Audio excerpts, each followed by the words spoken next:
एकछिन सोच्नुहोस्, यदि आज तपाईको नाम, जात, धर्म, समुदाय र भाषा सबै हटाइदिने हो भने तपाईँ के रहनुहुन्छ? उत्तर सरल छ, मानव। अब अर्को प्रश्न, यदि हामी सबैभन्दा पहिले मानव हौं भने हामी अझै पनि जात र धर्मको नाममा किन विभाजित छौं? वैज्ञानिक अनुसन्धानका अनुसार पृथ्वीको उत्पत्ति करिब 4.54 अर्ब वर्ष अघि भएको हो। करिब 3.5 देखि 4 अर्ब वर्ष अघि पृथ्वीमा पहिलो जीवहरू देखा परे। करिब 6 देखि 7 मिलियन वर्ष अघि मानवका पुर्खाहरू विकसित भए र करिब 3 लाख वर्ष अघि आधुनिक मानव अर्थात् होमो सेपियन्स देखा पर्यो। त्यो बेला न कुनै जात थियो, न कुनै धर्म थियो, न कुनै छुवाछुत थियो, न कुनै उच्च र निम्नको विभाजन थियो। मानिस केवल मानव थियो। त्यसपछि करिब 60 देखि 70 हजार वर्ष अघि मानवहरू अफ्रिकाबाट संसारका विभिन्न भागमा फैलिन थाले। करिब 10 देखि 12 हजार वर्ष अघि खेती सुरु भयो, गाउँहरू बने, समाजहरू बने। करिब 8 देखि 10 हजार वर्ष अघि मानिसहरूले विभिन्न कामको जिम्मेवारी लिन थाले। कोही किसान बने, कोही सिकारी बने, कोही औजार बनाउने बने, कोही ज्ञान र संस्कार सिकाउने बने।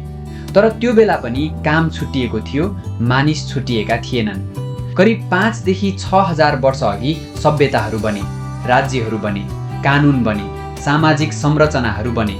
करिब 3000 वर्ष अघि दक्षिण एसियामा वर्ण व्यवस्थाको प्रारम्भिक उल्लेख देखिन थाल्यो र इतिहासकारहरूको सामान्य अनुमान अनुसार करिब 2000 देखि 2500 वर्ष अघि विभिन्न जातीय समूहहरू क्रमशः विकसित हुन थाले। समयसँगै कामको आधारमा बनेका विभाजनहरू जन्मको आधारमा बदलिँदै गए। मानिसहरूले मानिसलाई विभिन्न वर्गमा बाँड्न थाले। नेपालमा पनि यो व्यवस्था क्रमशः बलियो हुँदै गयो। सन् 1854 मा मुलुकी ऐनले जातीय वर्गीकरणलाई कानुनी रूप दियो।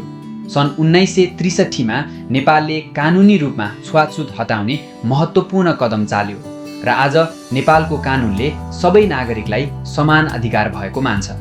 अब फेरि एउटा प्रश्न, यदि वैज्ञानिक तथ्य र इतिहास अनुसार मानव अस्तित्वको अधिकांश समय हामी जातविहीन थियौँ भने आज हामी किन अझै जातको कैदी छौँ? यदि लाखौं वर्ष मानव भएर बाँचेका थियौँ भने केवल केही हजार वर्ष पुरानो व्यवस्थाले हाम्रो सोचमाथि यति ठुलो प्रभाव कसरी जमायो? किन आज पनि मानिसको चरित्रभन्दा जात हेरिन्छ? किन आज पनि मानवताभन्दा पहिचान ठुलो बनाइन्छ? किन आज पनि धर्मको नाममा दूरी छ?